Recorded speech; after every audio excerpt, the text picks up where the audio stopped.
Hare Krishna. Hare Krishna. It's nice to be back. Today is a chapter which requires some amount of application of mind. Okay, this is the Kshetrajna Vibhaga Yoga. Nature, the enjoyer, and consciousness. Chapter 13. Yesterday we completed the Bhakti chapter. So from today, we are going to commence the Jnana chapters, the last one third of Bhagavad Gita. Right? So please pay a little extra attention today because this chapter will require that amount of extra attention because this chapter is full of philosophy.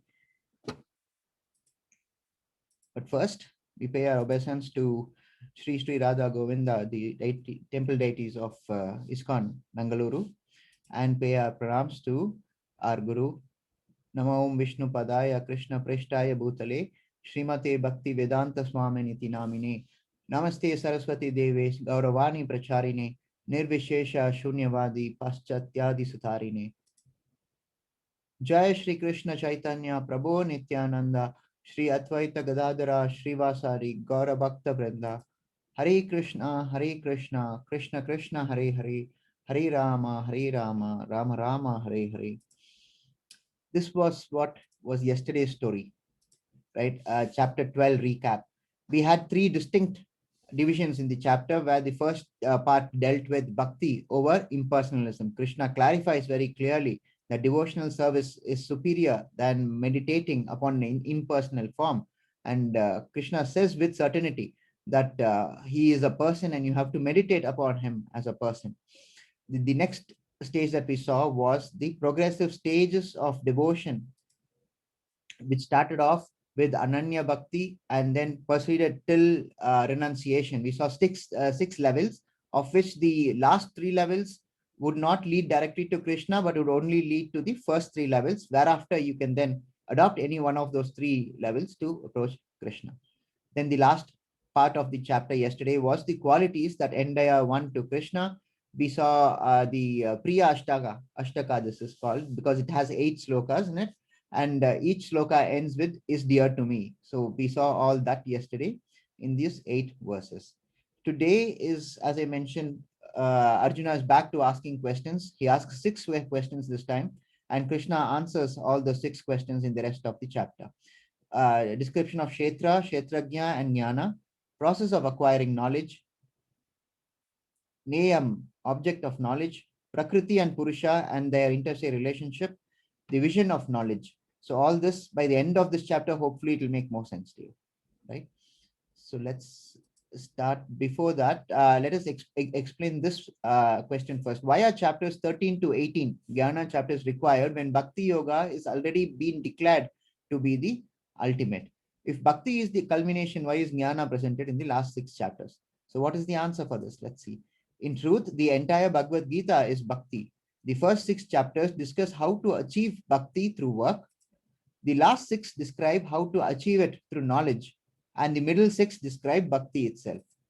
Also, in the 12th chapter, Krishna explained how he personally delivers his devotees from birth and death. So the last 6 chapters provide the philosophical knowledge necessary to extricate oneself from the material world. Jnana has its use in assisting our detachment from Maya and our attachment to Krishna. Hence, we use knowledge as a means to attain devotion. It becomes a part of bhakti, correct? And this is the broad basis on which Arjuna asks the questions and the answers that Krishna gives, right? So first sloka, first verse, the questions are what is Prakriti, what is Purusha, what is Kshetra, what is Kshetragyan, what is Jnanam, and what is Neya, right? And Krishna answers each one of them and then explains them further. So in so far as Prakriti is concerned, Krishna says it is material nature, we are part of Prakriti. And Purusha is only Krishna is Purusha. The entire problem is that we are trying to become like Krishna and enjoy Prakriti.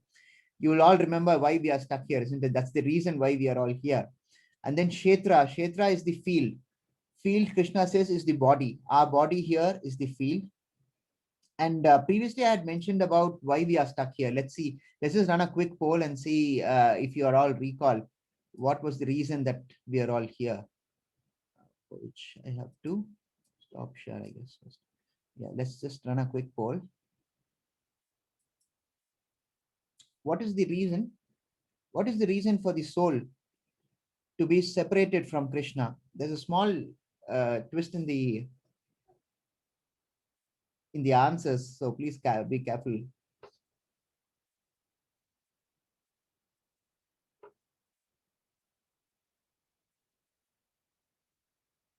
34% have voted so far.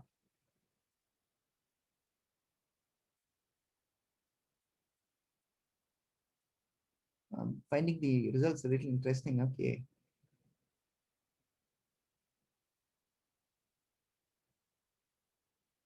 63% have voted. 65 now. Just a few more and then we can share the result. Let it come to 70. 70%. 67. 67% have voted so far. 69. Just one more percent. And then we can conclude.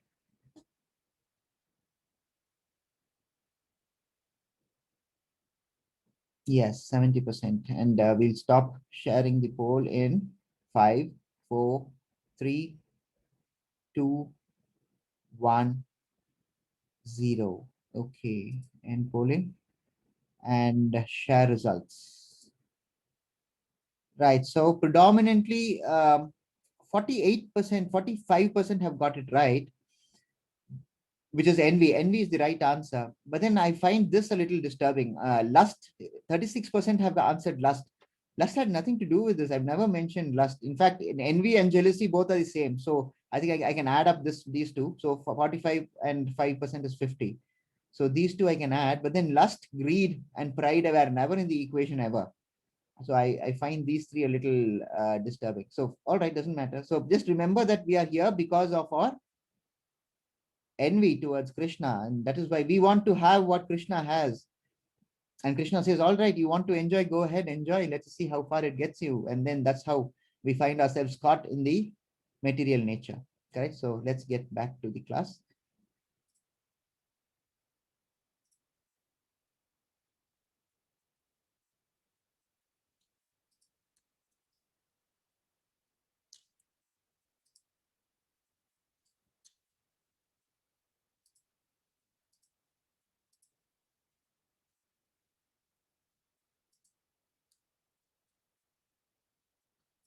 Okay, where were we? Right, we were here. I was explaining this right. So Kshetragya, yes. So we were on Kshetra, right? Kshetra, Krishna says, is the body, and Kshetragya is the observers in the body. There are two observers in the body. One is the soul, and the other is the super soul, right? And then what is Jnanam? Jnanam is understanding the field, and the Kshetragya, that is the observers in the body. All Jnana has to lead us to God, else that knowledge is useless tinsel. That's what Rajagopalacharya says. It is useless tinsel if knowledge does not mature into bhakti. And we all know who Rajaji was, right? For those who don't, Rajaji was an Indian statesman, an author, a lawyer, and a freedom fighter, a great intellectual. He was also India's first Governor General, and also he was also India's last Governor General and first Indian Governor General, right? And he was one of the first to be bestowed the Bharat Ratna by the government of India. He has explained the concepts of bhakti and jnana in a wonderful way while introducing Bhaja Govindam, composed by Adi Shankaracharya, right? So let's just have a quick listen to that introduction. It's a 2-minute video.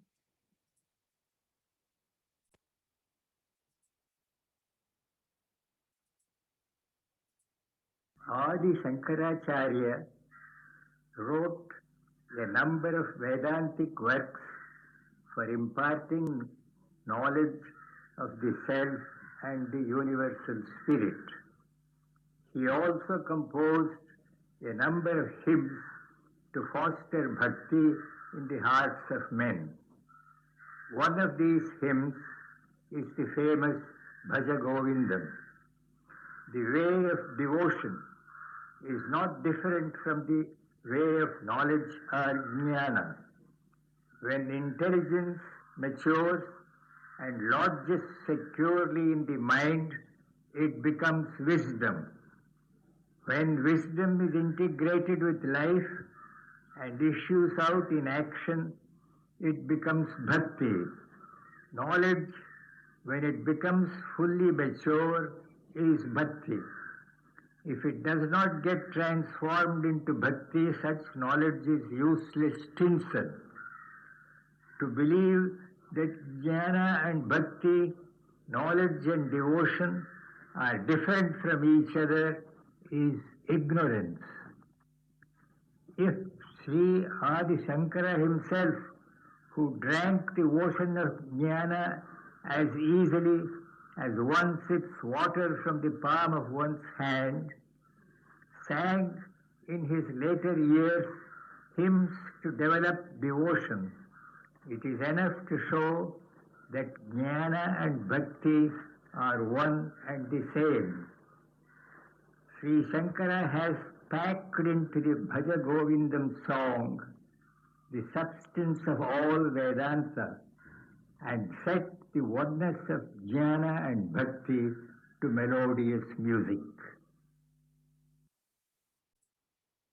Yes, there is a story which relates to this composition of this hymn, how this hymn came about. Actually, it is said that Sri Adi Shankaracharya, along with his disciples, was walking along a street in Varanasi one day when he came across an aged Sanskrit scholar trying to by heart the Sanskrit rules of grammar of Panini. Right, that rule book was called the Dushkarani.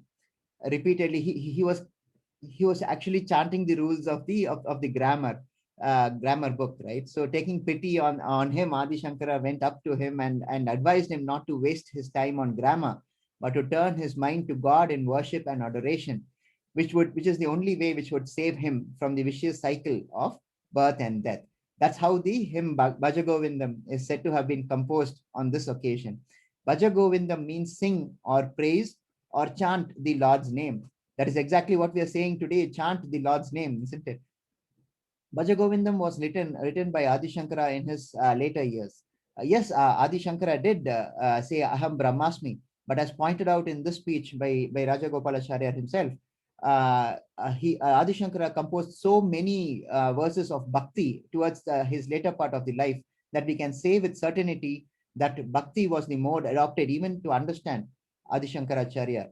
See, we should also understand that Adi Shankaracharya was an exalted personality. He single-handedly brought back the Vedas into force after Lord Buddha had banished the entire lot of it due to its widespread misinterpretation of it by the society. So that is the introduction I wanted to give about Jnana and Bhakti. The point is this: if Jnana does not mature and issue out in action as bhakti, then such knowledge is, as Rajagopalacharya says, is useless tinsel, right? So the first verse, Arjuna said, "Oh my dear Krishna, I wish to know about Prakriti, nature, Purusha, the enjoyer, and the field, and the knower of the field, and of knowledge, and the end of knowledge." The blessed Lord then said, "This body, O son of Kunti, is called the field, and one who knows this body is called the knower of the field." So we are back to the familiar format of Arjuna asking questions and Krishna replying to them. Here, Arjuna is asking about the terms that we just saw in the previous slide, and we already have seen how Krishna answers these questions. Let me give you an example. A farmer goes to plant uh, trees in his garden, right? Then he is the knower of the garden. Okay, he is aware of what is happening in the garden, just like how we are aware of the pains and aches in our body. But then we must keep in mind that we are not the body. Similarly, the farmer is not the field, correct? So that basic distinction we have to keep in mind. We are not the body in the sense that we have a body, we have a field, but we are the knower of that field. We are not the field in itself. Okay, that is a basic distinction that we have to keep in mind. So therefore, the takeaway here is we are the field. I'm sorry, we are the soul, which is the knower of the field. The field is the body. Kshetra is the field, correct? And Kshetragya, we are one of the knower of the field. The other one is the super soul, which we will see next. Okay. 13.3. Hare Krishna. क्षेत्रज्ञं चापि मां विद्धि सर्वत्र सर्वक्षेत्रेषु भारत क्षेत्रक्षेत्रज्ञयो ज्ञानं यत्तज्ज्ञानमतं मम. O Scion of Bharata, you should understand that I am also the knower in all bodies, and to understand this body, its owner is called knowledge. That is my opinion. Right. Cha here, you see chapi, right? Cha here means also. Krishna is saying that I am also the knower of all bodies. Previous verse we saw, just a second. Previous verse we saw the answer. The one who knows this body is called the knower of the field, right? Similarly here, now Krishna is saying, I am also the knower of the body. There is a distinction. We can know only of our body, but Krishna knows about all the bodies. So a body, that is a kshetra, has two kshetrajna. One is the soul and the other is the super soul, correct? So who is the soul? The soul is the jiva, whereas the super soul is the paramatma, right? So please have these things in mind. The kshetra is the field. The knower of the field are two. One is the super soul and the other is the soul. Okay. But then how does Krishna know about all the bodies? Krishna knows about all the bodies because he is the super soul in all the bodies. If you recall, our parents used to always say, be careful of what you do because God always knows what you do. The answer is right here. How does God knows always what you do? Because he is the super soul in all living beings. Okay, that is how he knows whatever is happening in the body, in the thought, everything, nothing is hidden from Krishna, right? So what does Krishna say about knowledge? Knowledge is knowing the kshetra and the kshetrajna, as it's mentioned here, and its owner is called, yeah, and its owner is called jnana, knowledge, that is. And to understand this body and its owner is called knowledge. So what is knowledge? Knowledge is to understand the body and the super soul within it, and also the soul, which is all encompassed within the body. You see the picture on the right, no? These three slides. Here you see a person in daytime, he's smoking, talking to his wife, and there's the soul, and this is the super soul. All of them are watching, okay? And then he is in the evening resting, and again the soul and the super soul is watching. At night, again he is sleeping, but then the soul and the super soul is always watching. The golden thread between all this is that the soul and super soul are always watching what is going on in the body, and therefore it is that they are knowers of the body. See, you should understand what's the difference here between the soul and the super soul. The soul here will know only of this body or only of this kshetra, right? The soul is able to understand and observe only what is happening in this body, whereas Krishna, as the super soul, knows about about all the bodies in the world. So that is the distinction between soul and super soul. Okay, this is an analogy that I wanted to show you. You see a farmer here, right? This farmer here, he knows this field. So our body is this field, correct? And this farmer is the analogy for the soul. Okay, but you see the sun here. The sun is the super soul. Okay, now this farmer can only know about this kshetra, this field here, whereas the sun would know about all the fields everywhere. And therefore it is that kshetrajna includes the super soul and the soul, whereas the kshetra is the field. See, I'm just trying to explain the same concept in different ways. These concepts are foundations upon which you will have to build further. As you advance in this journey, these concepts will play an important part. So please stay a little focused. This is a little complicated, and it gets a little more complicated as we go down the line. So do not think of this anything for the time being. Just know who's the body, who's kshetra. What is kshetra? Kshetra is the body that we have. Kshetrajna are two. One is the soul, the other is the super soul, right? And also, please don't think that you would be able to watch this video and then understand later, because that never happens usually, because we never get around to doing something that we keep at a later point of time. It generally does not we never get around to doing it. So please pay a little more attention and try and understand these basic concepts right here. So now we have seen what is kshetra, what is kshetrajna, and we've also seen knowledge. What is knowledge? Knowledge is understanding both the field and the kshetragya. That's these two, soul and the super soul. Okay. That knowledge of field of activities and the knower of the activities is described by various sages in various Vedic writings. It is specially presented in Vedanta Sutra with all reasoning as to cause and effect. So this is verse 13.5, where Krishna is saying, if you want to know more, you can read it from Vedanta Sutra. See, what is Bhagavad Gita? Bhagavad Gita is more of a text of a grantha which fosters bhakti, right? So what Krishna is doing here is only giving a very brief summary of these concepts. And he says, if you want to know more about this, you have to refer to Vedanta Sutra, where all the reasoning as to the cause and effect is also given. Okay. And one another important aspect of this sloka is this: the knowledge of the field of activities and of the knower of activities is described already by various sages in various Vedic writings. And the test that Krishna prescribes is Vedanta Sutra. Okay.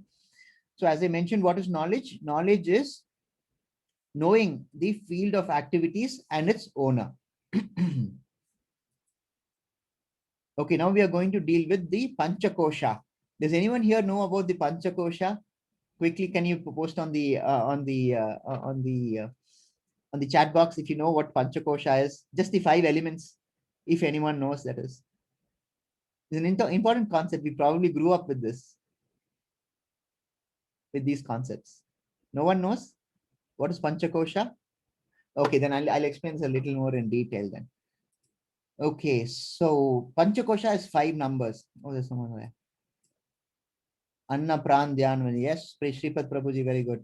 Jyoti Mataji's got a little of it. She's got the first step of it. Pranamaya, Jyoti Mataji. Yes, Mataji. So you all know. Okay, very nice. Very nice. Yes, correct. So that's Sripad Prabhuji has got it perfectly right, actually. He's got 4 right. The last one is Ananda. Manisha Mataji also got it right. Correct. Very good. So, okay. So the concepts you are aware of. Excellent. Then my work is a little more easier. Let's get to this. Okay. The first step is Annamaya. Okay. This is the Panchakosha that we're going to deal with. I'm getting more. Yes. Galaxy Note 10 Plus. Thank you. Hare Krishna. Let's get on with this. The first step is the Annamaya. This is the outermost covering of the body, right? This is the lowest stage of consciousness, where if you get food, your day is successful, like an animal. An animal gets up, searches for food, eats, and then goes back to sleep, right? Nothing more to achieve.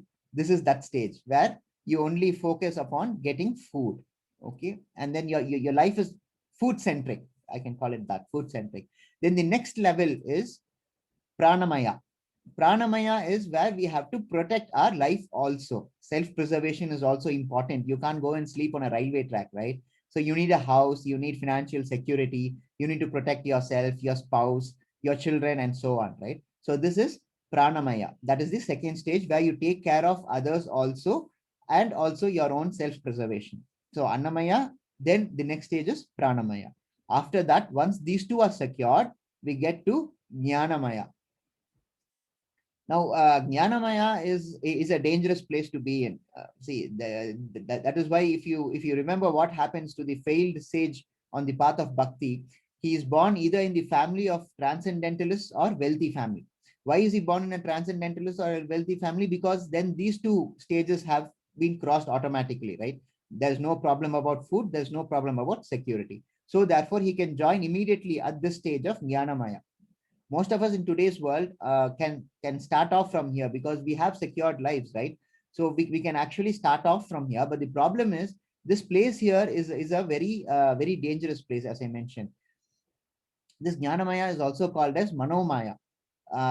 See, why did I mention that it is a dangerous place? Because it involves a lot of speculative philosophies. There is no clarity on the different inputs that is coming in. So this is a stage when you actually choose your path, your spiritual path, and which path would actually lead you to God. So you must have adequate wisdom to make the correct choice. The problem is the mind is aware that there are possibilities, that there are horizons to explore, and then it is easily misled into different paths if it is not guided properly. And that is how you see false godmen having so many followers these days. Why? Because their followers know that something that there exists something, but and that something is beckoning to them, but their quest for it is not in the proper way. And therefore, it is that they fall off on the track when without making substantial progress in the spiritual path that they have taken. Right. So, which is why I mentioned this before, sampradaya, which is why sampradaya is important for us to follow. If we follow sampradaya, then Jnanamaya becomes much more easier because the mind and the soul is taken on the right path. The next stage is Vijnanamaya. Yes, Vijnanamaya. Now, this is specialized knowledge. This is not the knowledge that is taught in our schools and colleges. What is taught in colleges and schools is only a skill. Remember what we studied about Vidya and Avidya?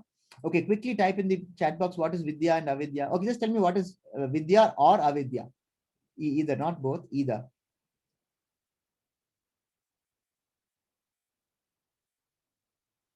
Vidya or Avidya. What is Vidya or what is Avidya? If you know what is Vidya, then automatically you know what is Avidya. Knowledge that takes you to Bhagwan is Vidya. Very good, Vibha Mataji. Knowledge means, yes, yes, yes. Wonderful. All of you got it right. I mean, yes, correct. That's the idea. Right. So what is Vidya? Vidya is anything, any knowledge that takes you towards the Godhead. And what is Avidya? All things which do not take you, which is otherwise. Any knowledge which does not take you to the Supreme Lord is Avidya. So what we study in school and colleges is generally called Avidya, right? And this that only helps in Pranamaya stage. Vignya means here Vishesha. It is special, not ordinary. An example is that let's say the first lesson in Bhagavad Gita, that you are not the body but the soul. That is an example of Vignya. Take for example this chapter itself. This chapter has a lot of high philosophy, Kshetra, Kshetragya, Jnana, so many terms we have to learn in this. So this is all Vijnanamaya, right? High philosophy. See, if you understand everything is easy, but then to understand requires effort and dedication. That is where the hard part lies. Okay, so a little amount of effort would take us a long way. The last field is the Anandamaya. This is when the soul relates to the Lord. It is eternal bliss. That is Anandamaya. Like Hanuman when he is in devotional service to the Lord. So quick recap about Panchakosha. First is Annamaya. Anna is food. Anna is food. And food is predominant in this stage. Then comes Prana. Prana is life. And security. Here the person acquires security of life, security of family and all that. So once these two have been acquired, comes Jnanamaya.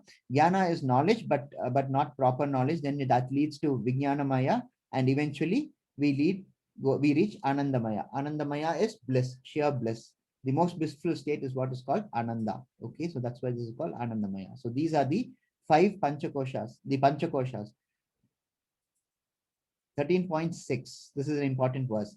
The 5 great elements: false ego, intelligence, the unmanifested, the 10 senses, the mind, the 5 sense objects, desire, hatred, happiness, distress, the aggregate, the life symptoms and convictions. All these are considered in summary to be the field of activities and their interactions. In this verse, Krishna is explaining what constitutes the field of activities. Nature, that is Prakriti, can be divided into 24 elements. What are those 24 elements? We have already examined 8 of them in verse 7.4, if you recall. That verse which deals with earth, water, fire, air, ether. And then we also saw mind, intelligence, and false ego. So we saw about 8 of them in chapter 7, verse 4, correct? Those elements are repeated here. You see, the 5 great elements here are earth, water, fire, air, and ether. And then we also have false ego, intelligence, and the mind. All these are color coded in red. These are the ones 8 but that we have seen before. Now the other ones that we are seeing for the first time is unmanifested, then the 10 senses. What is the unmanifested? Unmanifested is the pradhan, which is the unmanifested stage of the 3 material elements, right? And what is the 10 senses? 10 senses can be divided into 2, 5 senses for input and 5 senses for output. What are the input senses? Ears, eyes, nose, touch, and tongue, right? And the 5 output organs are mouth, hand, legs, anus, and genitals. So you put all of these together. That is the 5 great elements: earth, water, fire, air, ether. That becomes 5. Then false ego becomes 6, intelligence becomes 7, unmanifested stage of the three elements becomes 8. Okay, then 8 plus 5 is the 5 senses for acquiring knowledge. 8 plus 5, 13. 13 plus 5 working senses, that is mouth, hand, legs, anus, and genitals. It becomes, and then there is the 5 objects of senses. Totally, it will take you to 24. Okay, and all along this is mind. Mind is the 24th element. Now, if you study these 24 elements analytically, you will understand the field of activity and the interplay between these elements and what does that result in. Okay, so that is what the second part of the verse is about. The interplay of all these 24 elements. I'll just draw this 1 second. The interplay of these 24 elements that you see here, right? From here. These are the 24 elements. Okay. Now, the interplay between these 24 elements result in these things: desire, hatred, happiness, distress. Okay, so this is what these 24 elements, the way they interact with one another and how they affect the mind leads to desire, hatred, happiness, distress. Okay. And if you put all of these together, that is including this one also. Let me see if I can change color. Right now, this part of it: desire, hatred, happiness, and distress. If you aggregate all of this, right? If you aggregate all of this, you get the other three. Let's see which color should I use? Yeah. The aggregate is the life symptoms and convictions. Right? So I've divided it into three. The first is the 24 elements. These 24 elements interplay between each other, interact with each other, and cause these things: desire, hatred, happiness, and distress. So a combination of part 1 and part 2 is your life convictions and symptoms. These are the symptoms of life. Let's say your life experiences are based on the interplay between part 1 and part 2. Okay. In summary, to be the field of activities and their interactions. All these, as I said, put together would constitute your life symptoms and convictions. The entire thing together, if you take all the three parts together, they are called the field of activities. The most important thing here to understand is one thing is missing here. Well, what is missing here? Soul is missing. Soul is not here. Soul is not found in these aspects at all. Why is that? Because all these pertain to the body, the kshetra, and not the soul, because soul is independent. Soul is a part of what? It is the part of kshetrajna. This is the second part along with the super soul, right? So therefore soul is not included in this 24 elements, their reactions, and their and the eventual life experiences, which are all together put together called the field of activities. Okay. 13.8 to 13.12.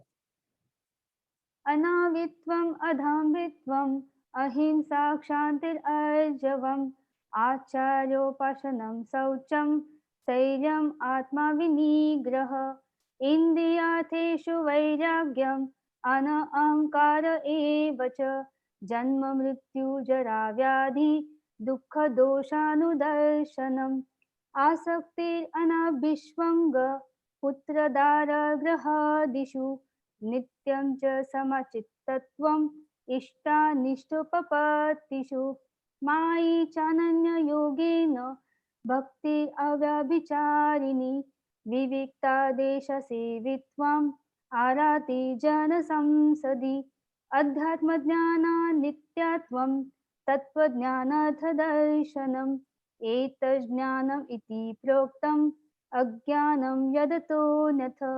Hare Krishna Mataji, very nice it was, very pleasantly read. You remember we mentioned about the four distresses that we go through: Janma, Mrityu, Jara, Vyadhi. This is where it is from: birth, death, old age, and disease. So it comes in this verse, right? And here five verses have been put together because Krishna says these are the 20 qualities that is required to receive knowledge. If even one of them is missing, then our endeavors may not be successful. Now let us see what the 20 verses are, 20 requests are. Okay. The first one is humility. Next is pridelessness, non-violence. What is humility? Not to be anxious, to have satisfaction of being honored. Okay. And then there is pridelessness, understanding you are not the body, and thus honor and dishonor are the same. Then we have non-violence, unless one is elevated. Is it clear? Mataji, is it clear or is it too small? The It's too small, Prabhuji. okay, then I have to magnify. Okay, so these are the elements. First, let us deal with the elements first. Humility, pridelessness, non-violence, tolerance, simplicity, accepting a spiritual master, cleanliness, steadiness, self-control, renunciation of sense objects, absence of false ego, perceptions of evil, detachment, no entanglement with wife, family, children. And I'll just explain this in a moment. Should practice it if you can do it in a Krishna conscious way, but renounce if unfavorable for Krishna consciousness. That's a little difficult to do, I understand. Even-mindedness, unalloyed devotional service, aspiring to live in a solitary place, detachment from the general masses of people, accepting the importance of self-realization, philosophical search. So these are what Krishna says are essential for if you are in the pursuit of knowledge.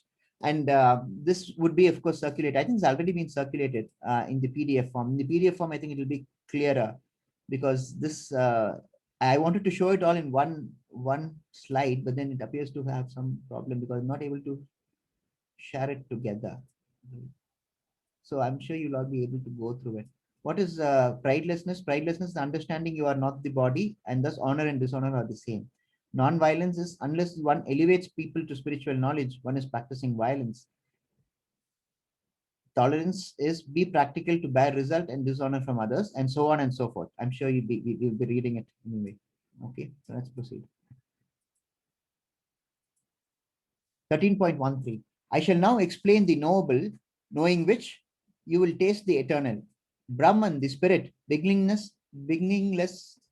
and subordinate to me, lies beyond the cause and effect of this material world. Okay. 13.15. Sarvendriya gunabhasham, sarvendriya vivarjitam, asaktam sarvabhrichaiva, nirgunam gunabhraktacha.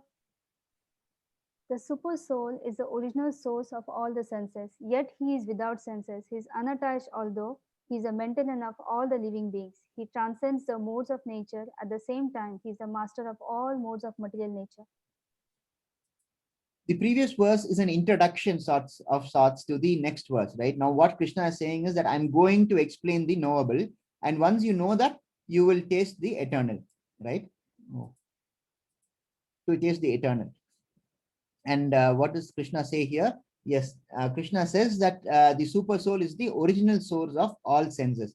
See, there is no reason for us to be sad for any reason. The Lord is within us always. We just do not realize that. See, each one of us would have experienced, I'm sure, this experience. That is, sometimes whenever we indulge in something which is morally dubious, you get that intense, uncomfortable feeling, right?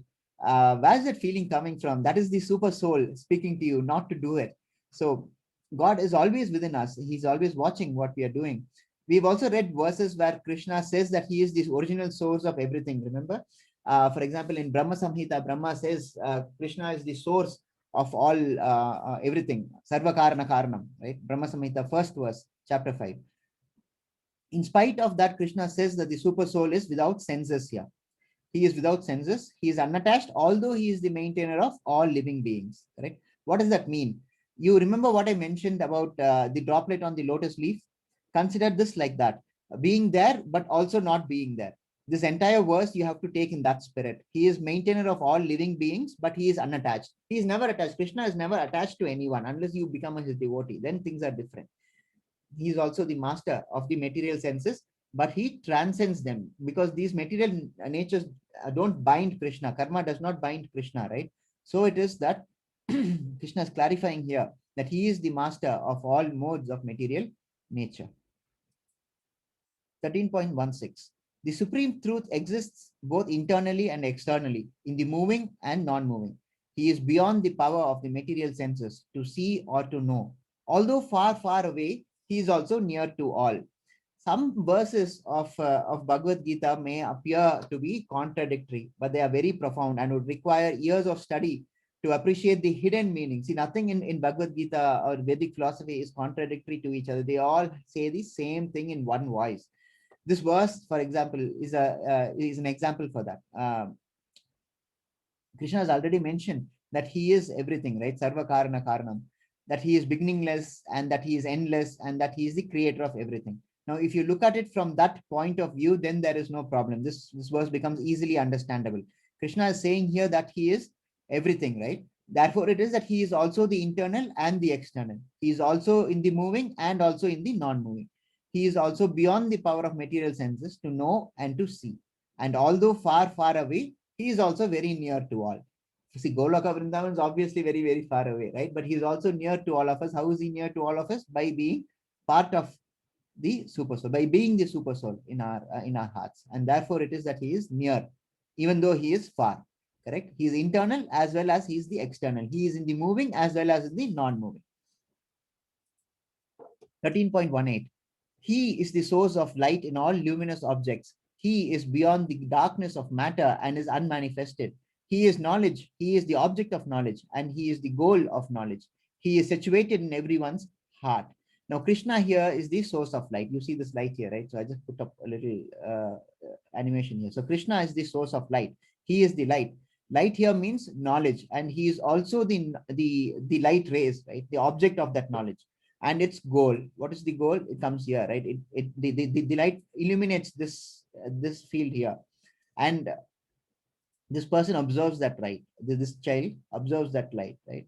So, as mentioned so many times, Krishna is in everyone's heart, and because he observes, he can be traced easily in this manner. Okay. This is a very important picture and a very important sloka. 13.19. इति क्षेत्रं तथा ज्ञानं ज्ञेयं चोक्तं समासत मद्भक्त एतद्विज्ञाय मद्भावायोपपद्यते. Thus the field of activities, the body, knowledge and the knowable have been summarily described by me. Only my devotees can understand this thoroughly and thus attain to my nature. You see this picture here. This picture is a very important picture to understand this sloka. There are two birds here. There is one person here. There are fruits here. You see all the fruits here. And one bird is trying to eat those fruits, right? And this bird is watching that the other bird eat those fruits. Okay, now what is the explanation about this? There are two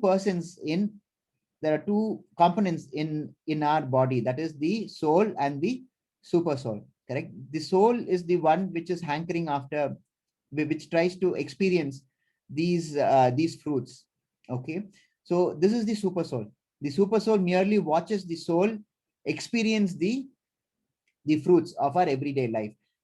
Mostly these fruits are bitter, but there are then some fruits which are pleasant. Then the soul gets acquainted with them. Okay, and eventually, because the body experiences the fruits through the soul tends to develop a misconception that it is the body. But the super soul is very clear. The super soul only watches what the body does. Okay.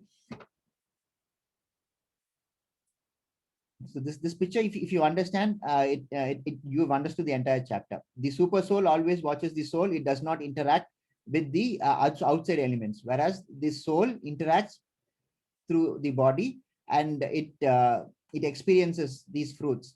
And most of these fruits, as we know, are bitter, but there are some sweet. And then we start the body thinking that we are the body, and we start trying to get more and more of these sweet fruits and start avoiding the bitter ones. 13.20. Material nature and the living entities should be understood to be beginningless. Their transformations and the modes of matter are products of material nature. 13.20. This sloka is about Prakriti, that it is always ever transforming, and it is giving about 84 lakh species, varieties of bodies. Okay. Krishna just says that they are beginningless. That is, and the transformations and the modes of matter are products of material nature. This is self-explanatory. 13.21.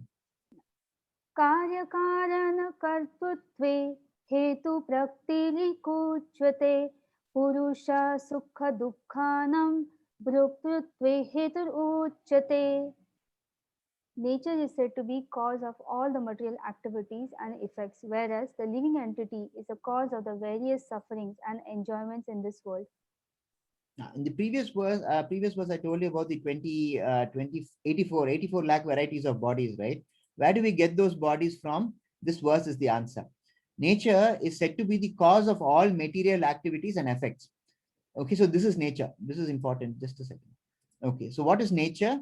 Nature is the cause of all material activities and effects. See, nature has nothing to do with the living entity. The living entity is entirely different.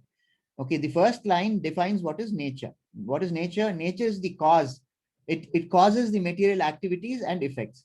Now, what does the living entity do? This living entity, on the other hand, is the cause of various sufferings and enjoyment.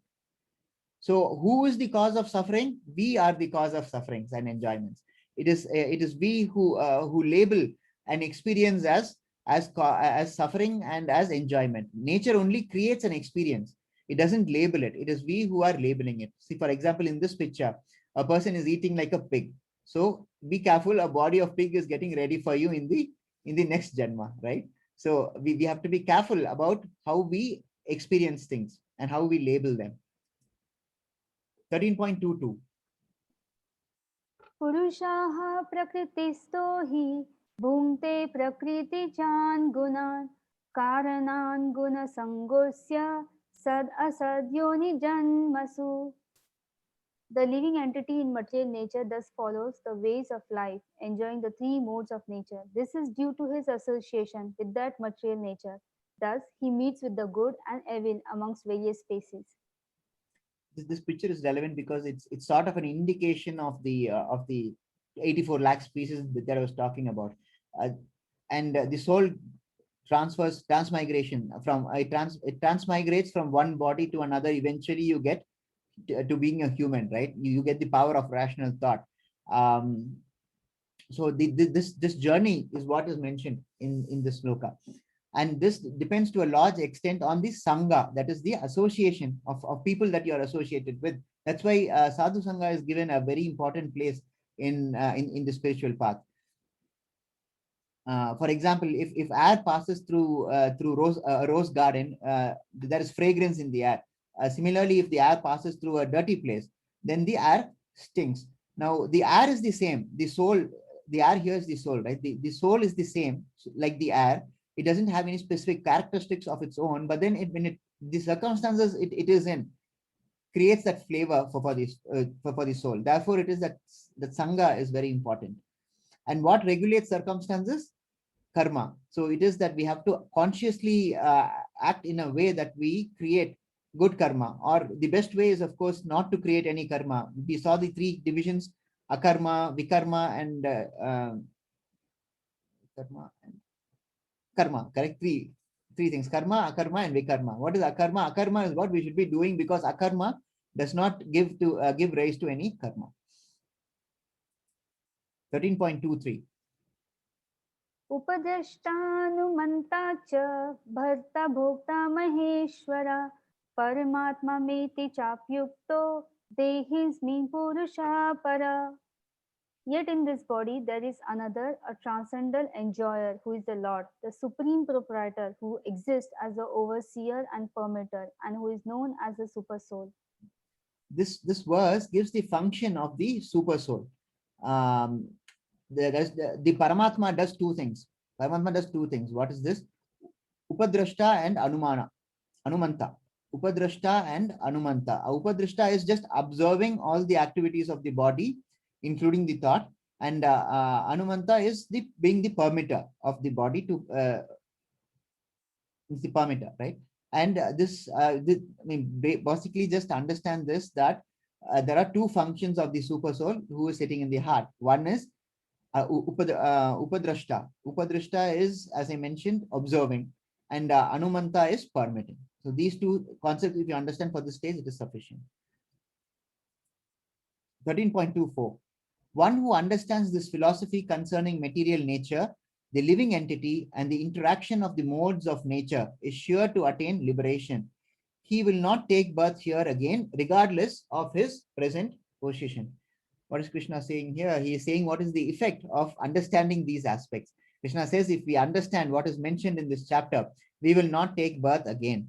The problem is this chapter is a little tough to understand. Now you understand. Now you, I guess you would realize why bhakti yoga is better, because bhakti yoga is the easiest way to do to reach God. You just have to devote yourself to devotional service, devote yourself to God, surrender to God. It is as simple as that. Now, jnana and karma, all those also lead you to God, but then the path is a little more difficult. See, not everyone may have the mental faculty to understand these concepts. And what about those people? For everyone, for that matter, bhakti yoga is the best. And this is the first chapter. In fact, this is how the jnana chapter start. And as we progress, tomorrow we'll be seeing about the material natures of the modes of material nature, the three modes, and what are their functions. So all those are knowledge based, jnana based. Okay. But where does this lead to? This has to lead to, as I mentioned in the beginning, it has to lead you to bhakti. Knowledge that doesn't mature into wisdom is useless tinsel. Knowledge that doesn't mature into not just wisdom, bhakti, that is useless tinsel. That's what Rajaji also says, right? Right, this is 13.25. Some perceive the super soul within themselves through meditation, others through the cultivation of knowledge, and still others through working without fruitive desires. So this sloka gives us three ways which is used to perceive the super soul. What is the first one? Meditation. Meditation. Then the second one is the cultivation of knowledge, and the third one is working without fruitive desires. We've seen all these aspects earlier. There is one thing which is missing here. What is missing here? Bhakti is missing here. Okay, so that Krishna deals with in a separate verse, which is the next verse. Right. 13.26. Again, there are those who, although not conversant in spiritual knowledge, begin to worship. I'm sorry, Mataji. I'm sorry. अन्ये 13.26. त्वेव जानन्त श्रुत्वान् वेय उपासते तेऽपि चातितरन्तेव मृत्युं श्रुतिपरायणा. Again, there are those who, although not conversant in spiritual knowledge, begin to worship the Supreme Person upon hearing about him from others.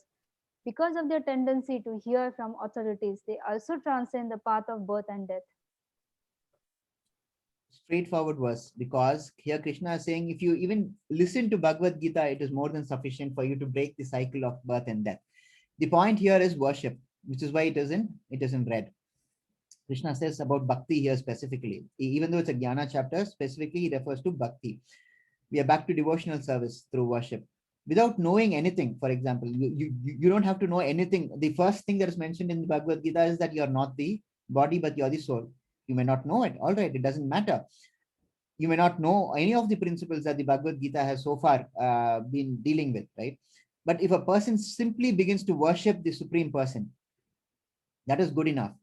If that individual only worships the Supreme Person because he has heard about the Supreme Person from others, that is good enough for that person to break the cycle of birth and death. Therefore, it is Shravanam is so important. Here, this picture is Devahuti. Devahuti is the mother of sage.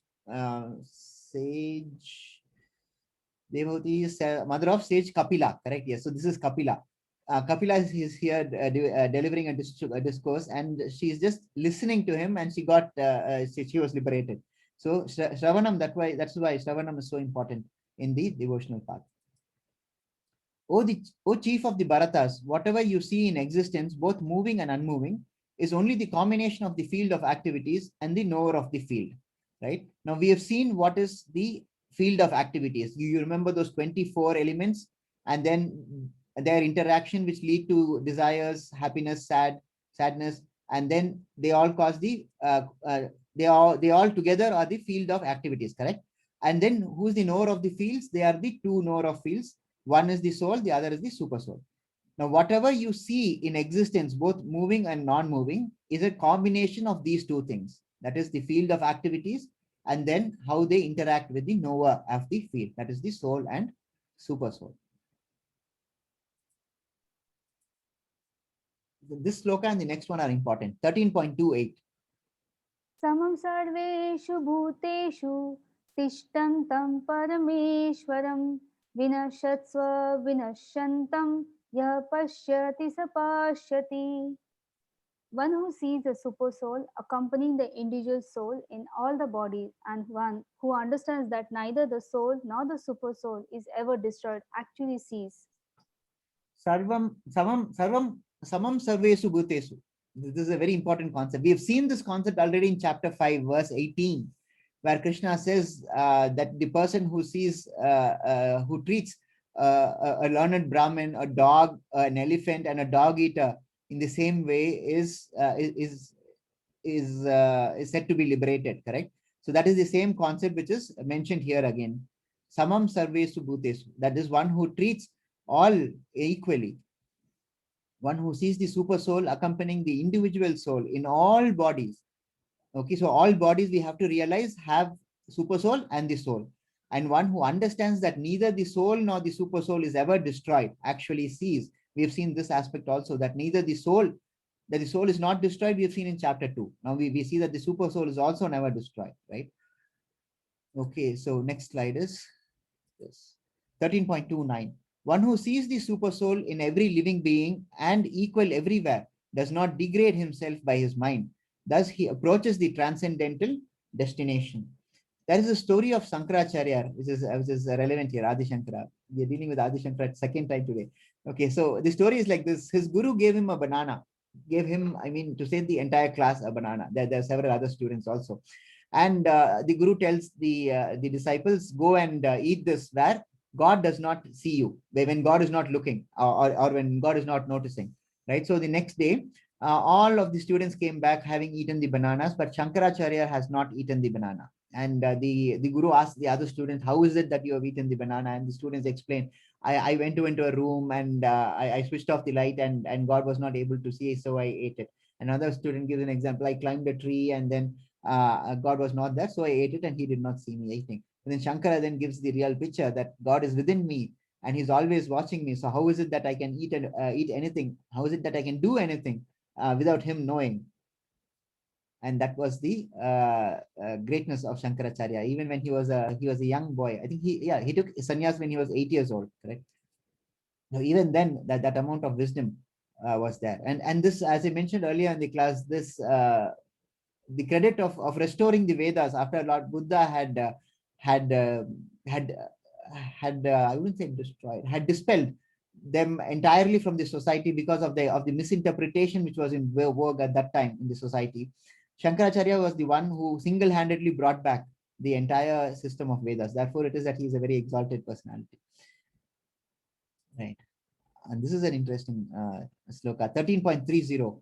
One who can see all the activities are performed by the body, which is created of material nature, and sees that the self does nothing, actually sees.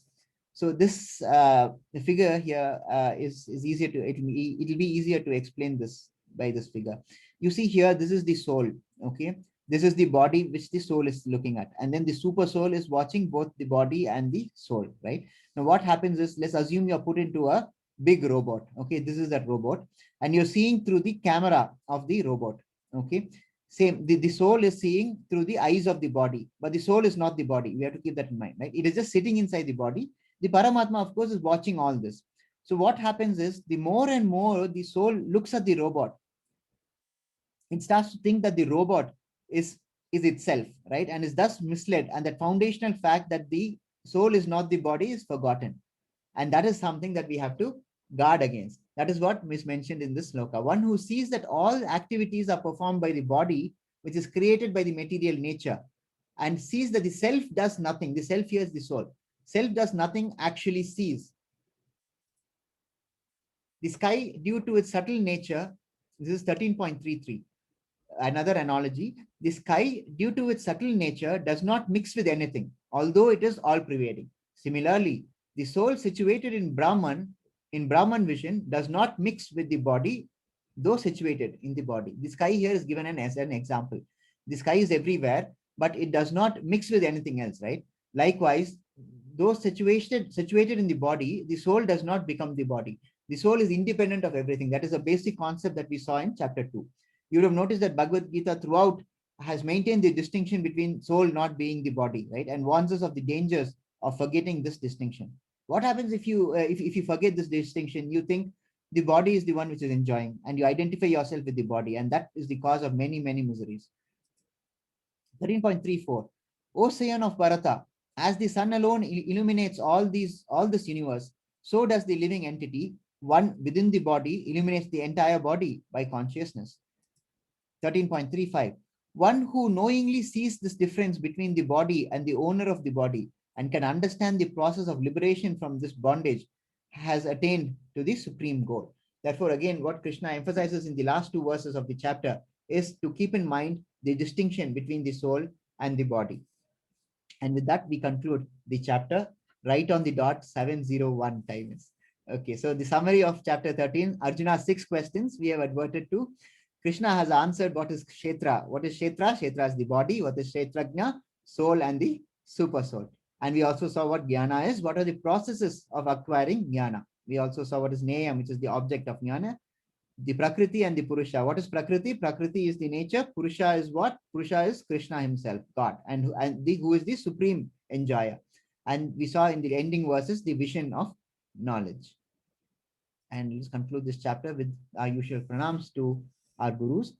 Om Angyana Timirandasya Jnananjana Salakya Chakshur Unmilitam Yena Tasmai Shri Guruve Namaha. Vancha Kalpatarubhyascha Kripa Sindhuvayevacha Patitanam Pabanebhyo Vaishnavebhyo Namo Namaha. Please unmute your mics. Let us say Bhagavad Gita ki Jai. Jai. I was hoping for a better response. Bhagavad Gita ki? No response at all. Bhagavad Gita ki Jai, come on. Mataji, have you unmuted them?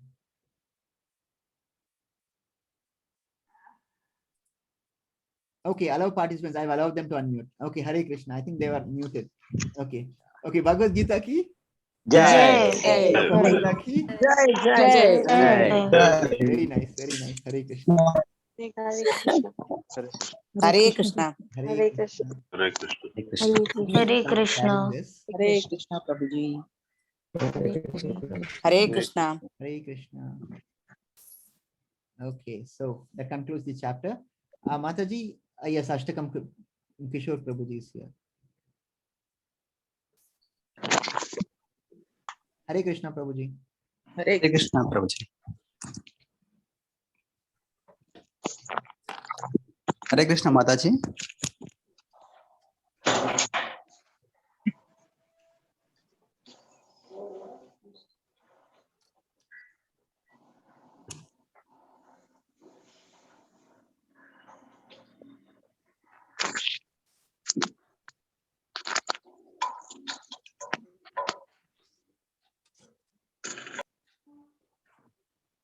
Anything to help you with Kishore Prabhuji? Sharing the screen? Mataji.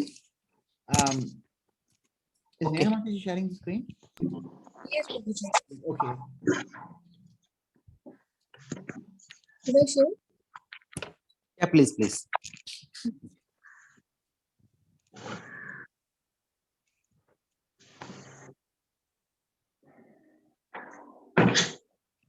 Okay, in the meantime, then let me just make a small announcement. Monday is Ekadasi. Okay, Ekadasi is very important. You have to observe a fast. So tomorrow we'll have a special guest. We'll have Rashmi Mataji, who is a senior devotee and also from whom I have learned a lot. She's also heading another class at 3 p.m. Similar to this. She'll be addressing us on the importance of the Ekadasi Vratam and the important instructions that a devotee is to follow. So please do attend tomorrow. We'll also be posting the announcement on the group tomorrow. So the session, the discourse will be tomorrow after Ashtakam, and Ekadasi is day after tomorrow. So please try and observe fast this time. Okay, Hare Krishna. Monday. Yes, Monday. That's right. Monday is Ekadasi. Tomorrow is the session to explain the importance of Ekadasi. Thank you, Prabhuji. Hare Krishna. Hare Krishna. Hare Krishna, Prabhuji. Hare Krishna Mataji. Hare Krishna devotees. Yeah, today, Hare Krishna. yeah. Today, I'm going to present the Krishna Ashtakam, Bhaje Vrajaika Mandanam. The word here we need to focus on Vraja. So, as per Upanishads, the Vrajanti Gavau Yaspinnati Vrajau means the land where the cows, cowherd, men, boys, girls wander is known as the Vraja. Is a land of we could say Goloka. It's a manifestation of Goloka Vrindavan. So we can simply call it as a Vrindavan as in a simplified manner. So in this Ashtakam, Shankaracharya has beautifully explained the various qualities of Lord Krishna. So he is saying he is the ornament to the Vraja land. So that is the Vrindavan. And let us make a salutation to a sea like Lord Krishna. And he is the music of ocean of love, and who plays a soulful music through his float. Then who lifted the mountain by his soft lotus hands. That is a beautiful explanation of it. Then he is the chief of Gopas. Gopas in the sense the cowhead, cowmen, and who grants a supreme bliss and a giver of pleasures. And he is a Nanda lad and a Yashoda lad, and also he is having a lotus feet. It must be drowned in my mind. That's what the Shankaracharya is requesting. And who diminishes bad effects of all our sins. And let us go to him who is the stealer of our hearts, Chitta Chora. So then he is incarnated to reduce the weight of the world. Means he has removed all the Rakshasas, demons, so on and so forth. So he helps us to cross the miserable ocean of life. And he is the young body of Mother Yashoda, a pair of pretty eyes. And followed, wherever he goes, the beast will follow. And the last but not the least is that he is very always new and newer to his devotees today and every day. So let us please enjoy this Ashtakam. It's one of the beautiful Ashtakams composed by and written and composed by Shankaracharya. Hare Krishna. Bhaje Vrajaika Mandanam Samasta Papa Khandanam Swabhakta Chittaranjanam Sadaiva Nandanandanam Bhaje Vrajaika Mandanam Samasta Papa Khandanam Swabhakta Chittaranjanam Sadaiva Nandanandanam Subhiksha Kucha Mastakam Sunada Venu Hastakam Anangaranga Sagaram Namami Krishna Nagaram Manojagarva Mochanam Vishala Lola Lochanam Vidhuta Gopashochanam Namami Padma Lochanam Kararavinda Bhudharam Smitavaloka Sundaram Mahendra Manataranam Namami Krishna Varanam Kadambasuna Kundalam Sucharu Mandalam Vrajanganaika Vallabham Namami Krishna Durlabham Yashodaya Samodaya Sugopaya Sanandaya Yutam Sukhaika Dayakam Namami Gopanayakam Sadaiva Pada Pankajam Madhya Manase Nijam Dadhana Malakam Namami Nanda Balakam Samasta Dosha Shoshanam Samasta Loka Poshanam Samasta Gopa Manasam Namami Nanda Lalasam Bhuvo Bharavatarakam Bhavabdi Karnadarakam Yashomati Kishorakam Namami Chitta Chorakam Druganta Kanti Bhanginam Sada Sadali Sanginam Dine Dine Navam Navam Namami Nanda Sambhavam Gunakaram Sukhakaram Krupakaram Krupaparam Suradvishanni Kandanam Namami Gopanandanam Navina Gopanagaram Navina Kelilampatam Namami Megha Sundaram Tadit Prabhala Satpatam Samasta Gopanandanam Hrudambujaika Modanam Namami Kunja Madhyagam Prasanna Bhanu Shobhanam Nikama Kamadayakam Driganta Charu Sayakam Rasala Venu Gayakam Namami Kunjanayakam విదగ్ధ గోపికామను మనోజ్ఞతల్పశాయినిం నమామి కుంజకానని ప్రవృద్ధవన్హిపాయినం కిశోరకాంతిరంజితం ద్రిగంజనం సుశోభితం గజేంద్రమోక్షకారిణం నమామి శ్రీవిహారిణం యదా తదా యథా తథా తథైవ కృష్ణ సత్కథ మయా సదైవ గీయతాం తథా కృపా విధీయతాం ప్రామాణికాష్టకద్వయం జపైత్యదీత్యయా పుమాన్ భవేత్ స నందనందనే భవే భవే సుభక్తిమాన్ భవే భవే సుభక్తిమాన్. Hare Krishna. Very nice, Prabhuji. Very nice. It's really melodious. Hare Krishna. Thank you. Thank you so much. Hare Krishna, Prabhuji. Thank you so much. It was so pleasing. No raised hands, no questions. What do we do? Was the chapter so finally a raised hand? We have Galaxy Note 10 Plus. Yeah. Hare Krishna, Galaxy. You can unmute yourself, Prabhuji. Hare Krishna. Hare Krishna, Mataji. Does the soul lament due to the actions of the physical body? What did we see in chapter 2? The soul does not lament. No, Mataji, it does not. Okay. Okay. It is only the observer. Yes. Okay. Thank you, sir. Hare Krishna. Hare Krishna, Subha, B. Subharao. You can unmute yourself. Hare Krishna, Prabhuji. Hare Krishna. Soul can take the charge and see that everything is in right line. And why soul depends upon the body and the mind? Soul is unmanifested, no? Soul doesn't have a body, right? No, it Sorry, can can you please repeat your question? I don't think I followed it right. it can take our charge. Like we are led by our mind and do things which are not wanted, which we will do so many wrong things, won't follow what we want to follow. If No, the we are soul not led takes- by our mind, Prabhu. We are led by the material modes of nature. That is those three things: Satvik, Rajasic, and Tamasic. Mind is there, but then these three material modes of nature act upon the mind, and then the mind does things. That's then, but soul cannot take charge of this and see that things are set. Soul is Right. also bound by karma, no, Prabhuji? The soul is bound by karma. See, what happens is the body that you get itself is decided based on the karma that you do in the previous birth, correct? Yes, sir. Yes, Yes. Hare Krishna. Right. No, I'm still not completed, right? No, but I'm still not able to get around your question. Somehow it is eluding me. Can you What be a is- little more specific? Because it's a soul, if it takes charge over the things, things will go in order, but soul is not able to take charge. Then who Yes, has yes, to? correct. That's the who has to problem. take no? soul? Yes, yes. Who Now has I've to- understood. Now I've understood. Okay, so your question is, why is the soul not taking control of the elements, isn't it? Yes, Prabhu. Yes, the soul is covered by karma, by maya, isn't it?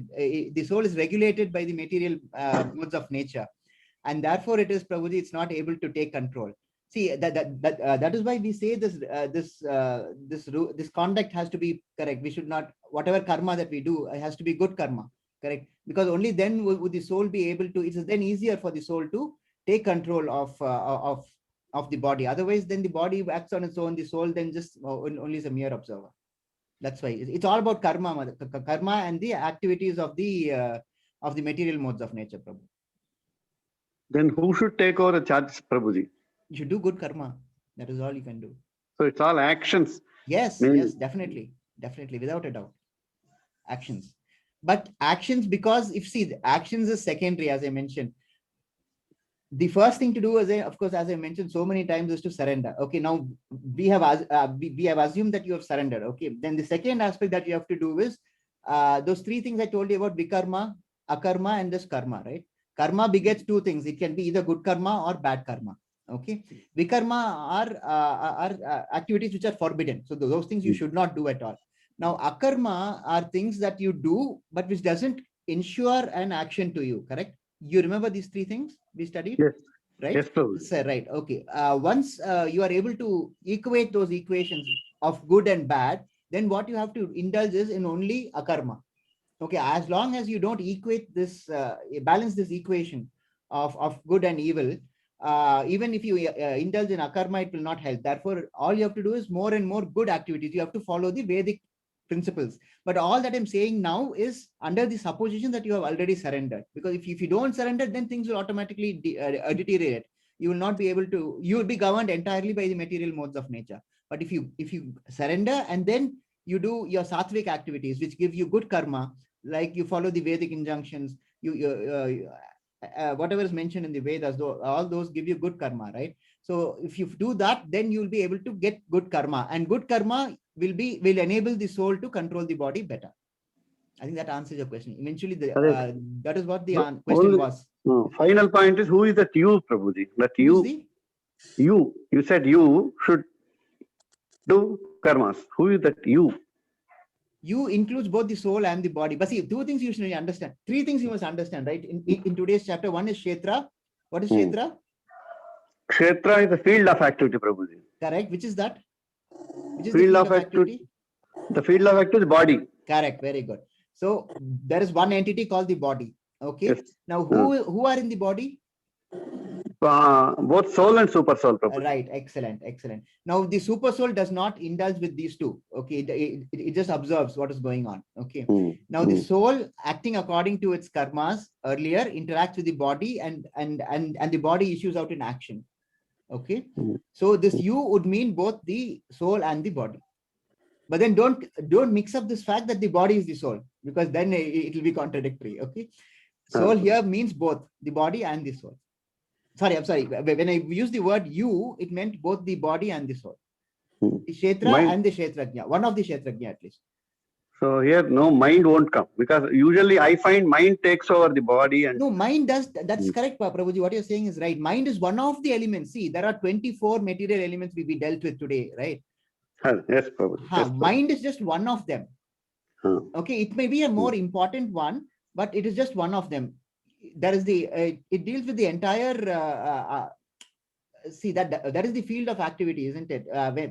This interaction between these 24 elements is what is the field of activity, correct? That's what we saw today. So mind is also a part of that. So it's not the only thing, but it is a part of it, an important part of it. And it is that mode of material nature. I'll just show you that that screen. Perhaps that will make it a little more clear to answer your question. Yes, sir.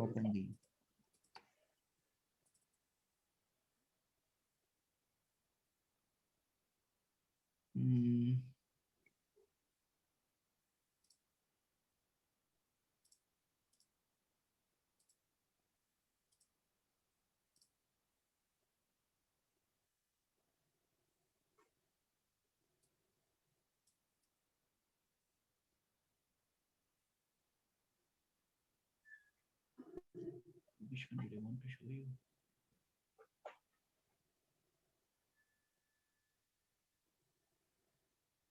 This one. Right. We were talking about this one, right? See, the mind is here, correct? Let me just go on to the other screen.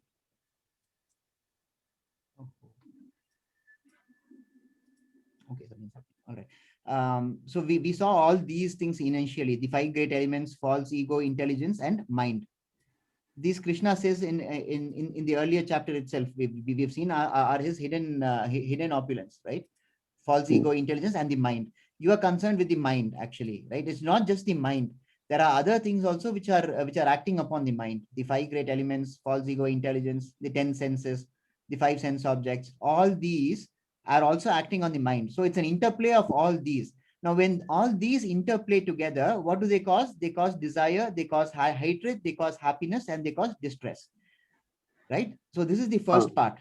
When the 24 elements interact with each other, the 24 elements are the first point. Please try and appreciate this. The 24 elements here are the first part, okay? Now, when they interact with each other, they cause the second part. And what is that in the second part? Desire, hatred, happiness, and distress. Now, you put all these together, that is the first part and the second part, you will get to your life experiences. That is the third part, life symptoms and convictions, correct? And this is the field of activities. This is what Krishna says is the field of activities. Ha, Prabhuji. So it's not just the mind which is important. All these together constitute the entire system. It is a Understood, Prabhuji. complicated, it's a complicated chapter, Prabhuji. I understand it. It will take a little time. All this we'll discuss further in our advanced classes also with much better teachers than I am. Perhaps I'm not able to, No, able to Prabhuji. You have communicate the explained message. You It's a explained little very difficult. nicely. My final question is, Prabhuji, Yes, yes. we are talk more of control of mind. Huh. Then who is that controller of the mind? That is the only thing I am interested in. The control of the mind is the mind itself. Yeah, that's that. It's a nice question, actually. The controller of the mind is the mind itself, governed by the material modes of nature. Yes, Prabhuji. Nice What are answer. you did you understand the last part I mentioned, Prabhuji? The mind, see, the mind is not just a single entity. Okay, the mind is there, but then it is operated by all the other 23 elements, right? And then there is this unmanifested, right? This unmanifested here, that is called the pradhan. The pradhan here means those the three material modes of nature: Satvik, Rajasic, and Tamasic. So these three also act on the mind, and they have a large influence on the mind based on your karma. Okay, and that is how the mind actually comes to act. Hare Krishna, Prabhuji. Hare Krishna, Prabhuji. Thank you. Thank you.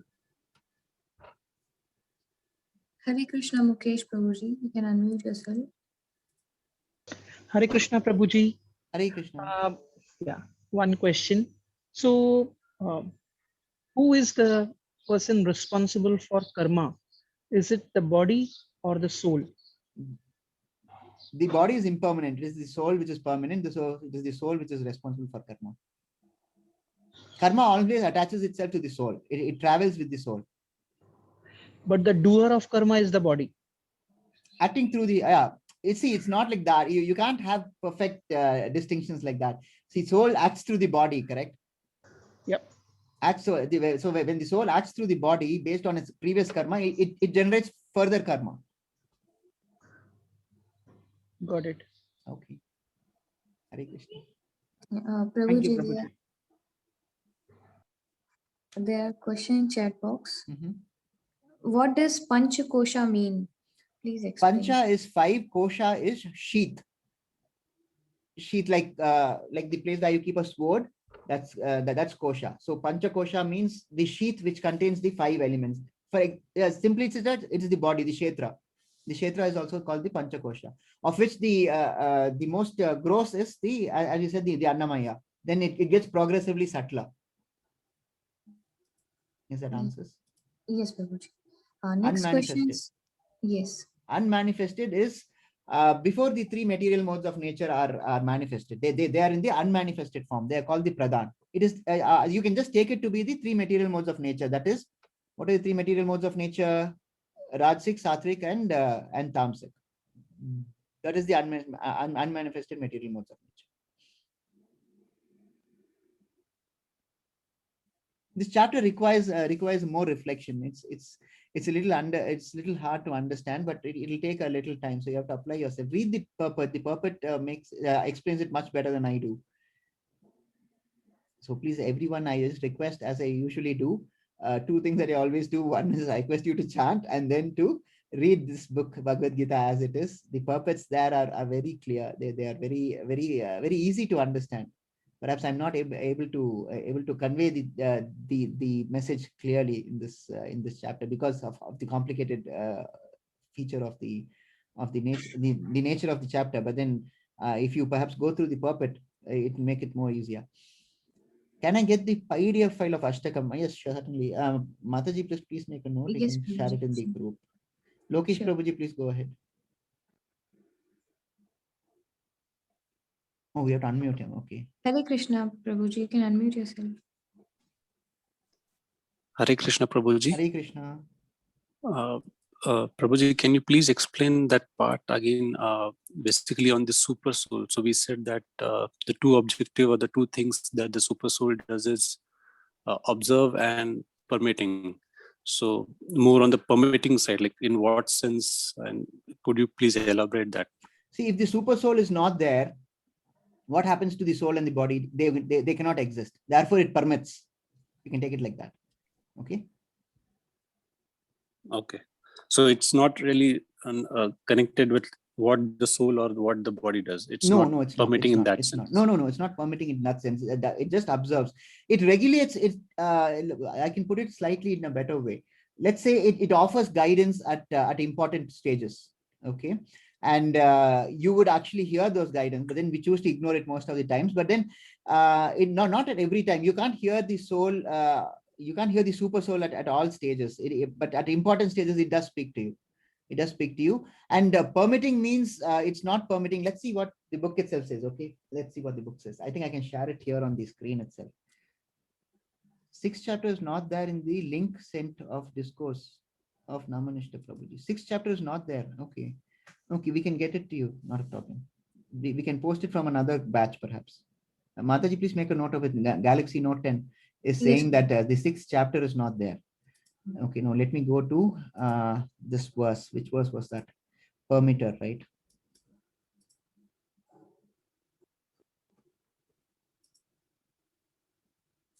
Hmm.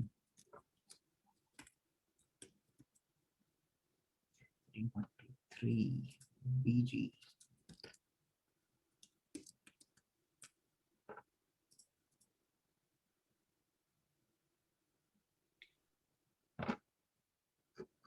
It's a short puppet. Okay, so let me share my screen right away.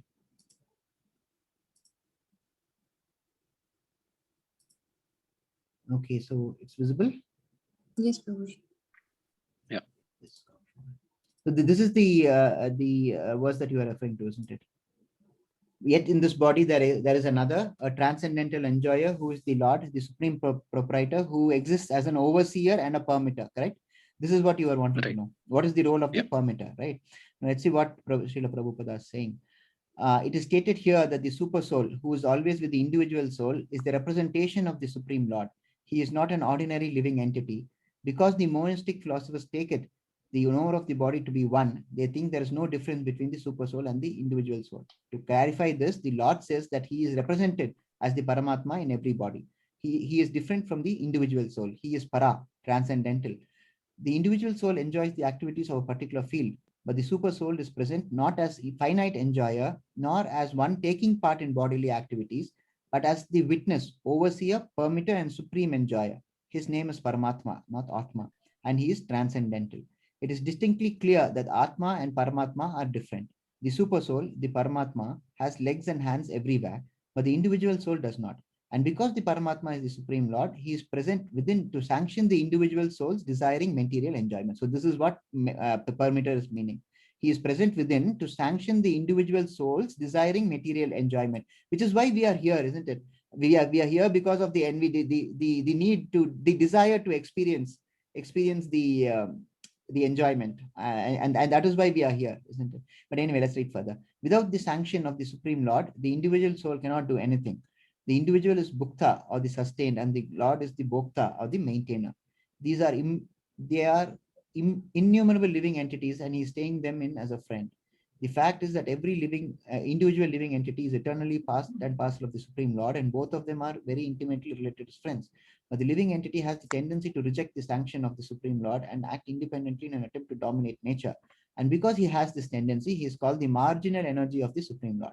The living entity can be situated either in the material energy or in the spiritual energy. As long as he is conditioned by the material energy, the Supreme Lord as his friend, the super soul stays with him just to get him to return to the spiritual energy.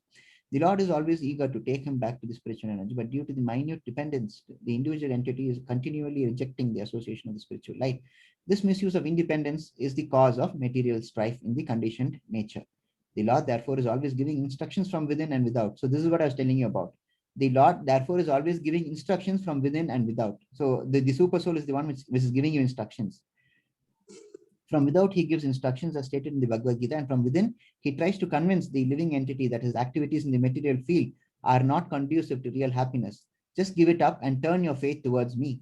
Then you will be happy, he says. Thus, the intelligent person who places his faith in the Paramatma, or the Supreme Personality of Godhead, begins to advance towards a blissful eternal life of knowledge. So two things are important here. We saw here he is present within to sanction the individual soul desiring material enjoyment, correct? So this is one aspect. The other aspect is here. where he tries to convince the living entities that his activities in the material field are not conducive to real happiness. So these are the two meanings that Srila Prabhupada gives for meaning of the word permitter. I hope that's clear. It can't be better than this. Yes, Prabhuji. Yes. Thank you Hare very Krishna. much. Yeah, Hare Krishna. Hare Krishna. Prabhuji, and that also answers the previous questions as well. The Oh, there were first few- paragraph, there the were last few- third line of first paragraph. Oh, right. Okay. Okay. Right. Right. Any further questions? No, Prabhuji. No, then we can conclude today's chapter. Please go through the purport of today's chapter. It's not a very lengthy chapter, but it has a lot of complicated. It's jnana, right? After all, so jnana is not easy. So please have a more detailed reading of the book, because this 1 hour that we have is not adequate to explain. And there is a comment here that I'm going too fast, but then I have to complete it within an hour, right? So I have no other choice but to have that at that pace. And besides these chapters, it will be better if you rehear the explanation a little later when you get time, and also read the book, not a book, it's the book, right? Hare Krishna. Let's conclude. Hare Krishna, Prabhuji. Hare Krishna, Mataji. Hare Krishna, Prabhuji. Hare Krishna. Hare Krishna, devotees. Hare Krishna. Hare Oh, that's a Krishna. sweet child. Hare Hare Hare Krishna, Prabhuji. Hare Hare Krishna. Krishna. Hare Krishna, Prabhuji. Hare Krishna. Hare Krishna. I'll end the session now. Hare Krishna. Hare to all of Krishna, you. Prabhuji. See you all tomorrow. Hare Tomorrow we are Krishna. going to deal with the material modes of nature. Those 3 modes. We will be dealing with each one of them in detail. What are their characteristics, how they act upon us, and what is the result of their activities. So please do attend for tomorrow's class. Hare Krishna. Yes. Hare Krishna. Hare Krishna. Thank you so much.